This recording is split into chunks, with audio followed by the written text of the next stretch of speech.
তো hey guys, good morning. সকাল সকাল ঘুম থেকে উঠে কাজে বেরিয়ে গেলাম। আর এটা আমার নতুন ফোনের ক্যামেরা, কেমন লাগে একটু বলবে সবাই। তো বন্ধুরা, বেরিয়ে গেছি মাল দিতে। আজকে তোমার যাচ্ছি রাজহাট মাল দিতে।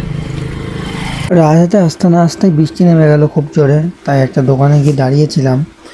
বৃষ্টি তো কমছেই না, উল্টে আরও জোরে শুরু হয়ে গেল। সেই তোমার 15-20 মিনিট হয়ে গেল দাঁড়িয়ে আছে, এখনও থামছে না। তো ফাইনালি আধ ঘন্টা দাঁড়ানোর পর বৃষ্টি কমলো। তারপরে আকাশের ওয়েদারটা দেখো, কত সুন্দর লাগছে দেখতে। তো বন্ধুরা, কাজ বাজ সব শেষ হয়ে গেছে। এখন যাচ্ছি বাড়ির দিকে। 3টে বাজে এখন। আবার বাড়ি গিয়ে স্নান খাওয়া দাওয়া করে আবার তোমার আসতে হবে 4:30টার মধ্যে কাজ।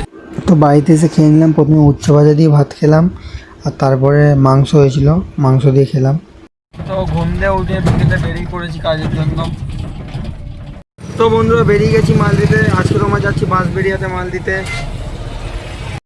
তো বন্ধুরা, সব দোকানে মাল ফাল দেওয়া হয়ে গেছে। এখন যাচ্ছি তোমার বাড়ি হেঁটে হেঁটে। তো রাতের বেলা ওয়েদারটা দেখো কত সুন্দর লাগছে। আকাশে পুরো মেঘ জমে আছে, বোঝা যাচ্ছে না অত, কিন্তু ওয়েদারটা খুব সুন্দর লাগছে। তারপর বাড়ি এসে খেয়ে নিলাম আবার মাংস ভাত। দুপুরে এটা খেয়েছিলাম। বন্ধুরা, আজকের জন্য ব্লগটা এইটুকুই। দেখা হচ্ছে আবার কালকে ব্লগে। টাটা।